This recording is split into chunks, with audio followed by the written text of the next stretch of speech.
dimasukkan ke kelapa, dimasukkan ke hewan. Memang apa bisa ngoten iki? Ilmunya ada, tapi sebagian kecil yang bisa. Kebanyakan orang itu ada yang mengatakan dia bisa, tapi sebenarnya nggak bisa. Sehingga dunia perdukunan, sehingga dunia penyembuhan seperti itu banyak yang disalahgunakan, sehingga mereka dapat nilai buruk, nilai jelek di hadapan masyarakat. Oh, yang seperti itu ngapusi, tapi ilmunya sebenarnya ada. Assalamualaikum warahmatullahi wabarakatuh. Waalaikumsalam warahmatullahi wabarakatuh. Nah teman-teman, ini saya bersama Kiai Slamet Wahyudi.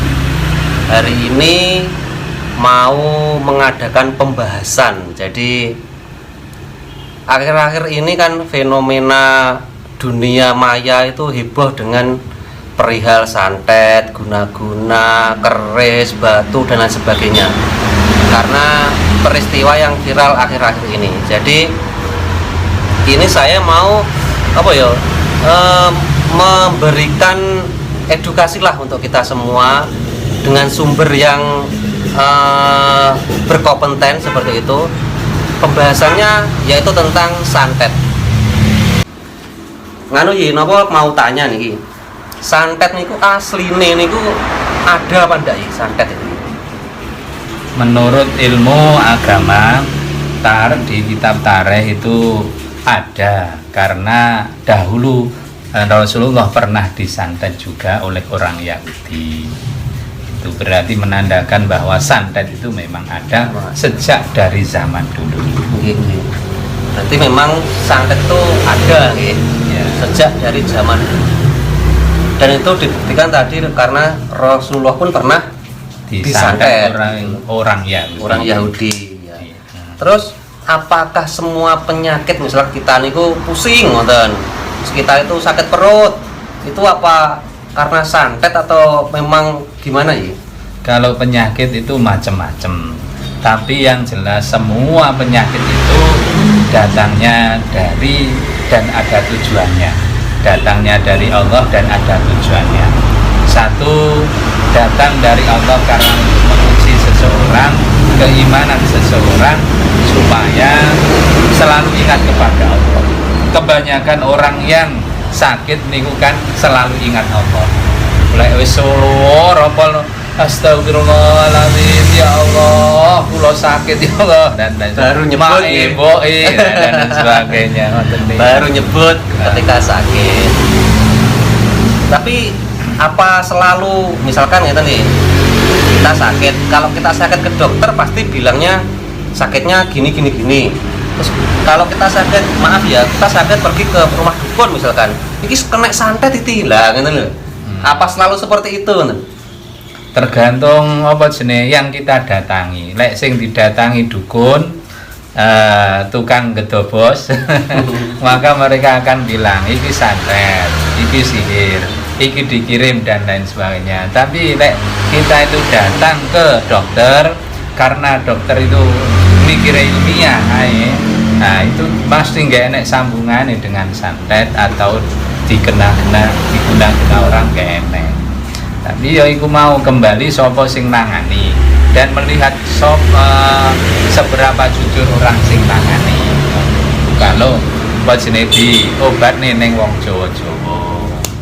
Tapi sing jelas penyakit itu napa niku semuanya ada obat, tinggal tergantung awake dhewe ikhtiare piye. Kecuali mati itu ada obatnya. Terus apa ada napa ciri-ciri, jadi ngeten, ciri-ciri orang yang ini memang sakit medis atau ini sakit karena santet ngeten iki? Selama yang saya tangani, sing kula tangani niku ada. Kalau sakit medis itu sakit yang diderita tetap di daerah yang sakit, tidak pindah-pindah satu. Terus lek sakite napa medis lagi, ketika orang itu merasakan sakit dibawa ke dokter, nanti ada penanganan yang bisa dijamin kesembuhannya, walaupun sembuh itu miliknya Allah. Gitu. Tapi kalau sakitnya dari non medis itu biasanya niku sakitnya ngolah ngalih pindah-pindah. Satu, nomor dua, kambuhnya setiap jam-jam tertentu. Misalnya setiap jam 6 sore awake mesti gerges dan lain sebagainya, itu hanya tanda-tanda saja. Atau setiap jam 1 malam itu batuk enggak reda-reda sampai berjam-jam, sampai berdarah-darah dan lain sebagainya, batuknya dan lain sebagainya.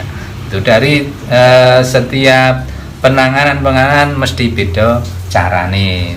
Tapi santet itu atau kiriman atau penyakit dari non medis niku pokok itu yang niku yang pertama sing diserang kepala, terasa pusing, setelah itu perut niki kembung dan lain sebagainya, enggak sulit untuk apa jenenge BAB atau dimakani sedikit langsung penuh, dimakani sedikit langsung penuh, atau bahkan tidak suka makan semacam itu di lambung. Kedua, ketiga di dada terasa berdebar-debar.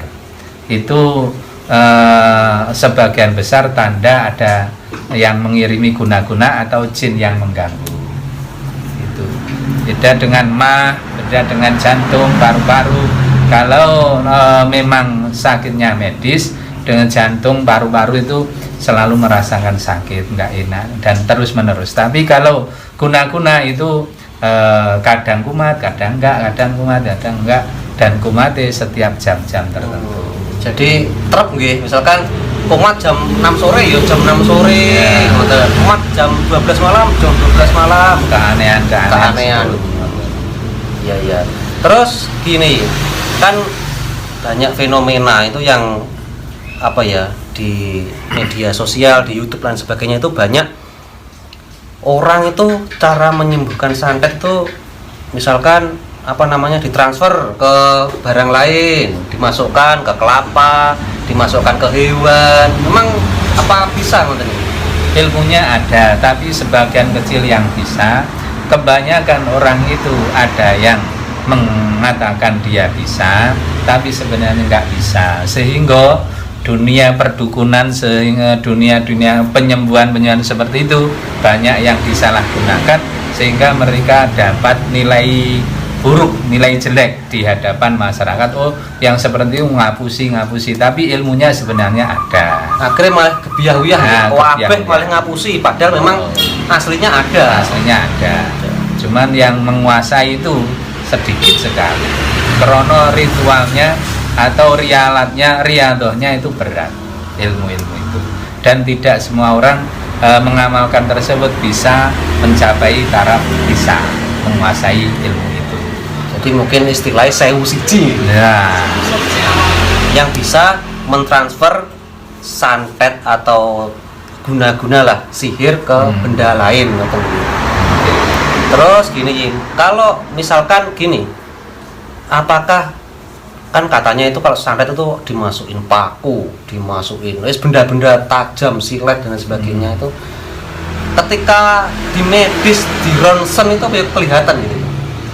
Kalau santet biasanya selama ini yang ditangani oleh para ahli-ahli spiritual, nangani santet itu di ronsen tidak terlihat, karena itu dikuasai, ditutupi oleh hijab-hijab dari jin-jin tersebut. Jadi di rongsen tidak akan terlihat. Kalau ini terlihat, itu mungkin saja barang tersebut sudah ditinggalkan oleh jinnya, atau memang menelan sesuatu itu. Menelan sendok, menelan garpu, tertelan itu juga bisa. Tapi kalau itu santet biasanya tidak terlihat oleh rongsen. Biasanya gitu. Karena memang dia gaib, ada rasanya. Karena gaib tadi, jadi nggak bisa di foto ronsen seperti itu. Memang fenomena ini cukup unik juga, dan pembahasan ini gimana ya, selalu update. Maksudnya itu setiap zaman itu pasti dibahas kalau perihal seperti ini gitu. Iya, karena sepanjang zaman yang namanya ilmu itu hitam putih ada. Dan ilmu santet sampai kapanpun pasti ada. Di kota atau di desa semuanya akan bilang kena santet jika merasakan sakit yang aneh. Tapi sebenarnya dia belum tahu saja sakit kuki sakit opo, medis opo non medis nih. Wah, ya. Tadi itu teman-teman tadi ada ciri-ciri penyakit medis dan non medis. Jadi memang kalau medis itu ciri-cirinya seperti yang tadi sudah dijelaskan, kalau non medis juga sudah dijelaskan. Jadi memang ada perbedaan untuk membedakan kita itu kena santet apa penyakit medis. Jadi mungkin ini untuk edukasi kita semua. Bila mana kita sakit, pergi ke dokter ataupun ke paranormal dan lain sebagainya itu, jadi yang kita rasakan apa dulu, ngerti nggih? Kalau yang kita rasakan itu penyakitnya kayaknya ini medis, ya kita perginya ke medis. Tapi kalau kayaknya penyakitnya non medis, ya kita ke non medis. Itu tergantung hati nurani mungkin ya, tergantung keyakinan kita, ngerti nggih? Tapi jangan sampai salah memilih orang yang mengobati. Jangan sampai Anda sakit malah dimintai dana besar untuk menyembuhkan jenengan, tapi jenengan nggak sembuh-sembuh. Nah, itu juga fenomena akhir-akhir ini teman-teman. Memang mungkin disalahgunakan juga. Jadi nggak tahu juga ya gimana. Yang jelas kita itu harus selektif, harus pinter-pinter kalau kita sakit berobat kemana seperti itu. Tapi ojo sok apa jenenge ngaku pinter lek ora iso. Ojo saat jadi dukun sing menambahi ngaji lek orang ora tahu ngaji, sehingga apa anggapannya mesti disoroti wong akeh, mesti di ora payu dukunmu. Lah, terus jadi citra buruk lah. Jadi karena segelintir orang, segelintir oknum, jadi semua kena imbas seperti itu. Nggih, niki sementara sampai ini dulu ya. Terima kasih untuk penjelasannya. Semoga ini bisa mengedukasi teman-teman semua, bisa menjadi wawasan lah dan hiburan tentang dunia gaib ini. Nanti ada pembahasan lebih lanjut, banyak sekali. Nanti kita akan membahas tentang dunia pergaiban bersama Kiai Slamet Wahyudi di lain waktu. Terima kasih. Wassalamualaikum warahmatullahi wabarakatuh.